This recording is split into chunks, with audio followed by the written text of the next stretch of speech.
নিজের নামে কুরবানির গরুর নাম, এবার মুখ খুললেন নায়ক জায়েদ খান। কুরবানির ঈদের আর মাত্র কয়েকদিন বাকি।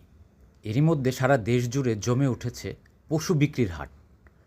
পশুর হাট কিংবা ফার্মগুলোতে ঢু মারলেই দেখা যাচ্ছে তারকাদের নামের সঙ্গে মিলিয়ে পশুর নামকরণ করা হয়েছে। গত কয়েক বছরের মতো এবারও এই তালিকায় রাজত্ব করছেন চিত্রনায়ক জায়েদ খান। প্রায়ই দেখা যায় গরুর নাম রাখা হয় তার নামে। বিষয়টি নিয়ে এবার মুখ খুললেন স্বয়ং জায়েদ খান।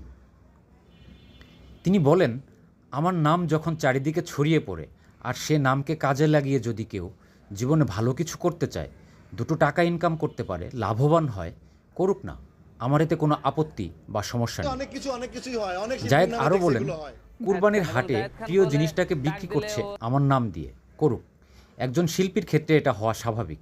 এর আগেও অনেক সেলিব্রিটিদের নামের ক্ষেত্রে এমনটা হতে দেখেছি আমি।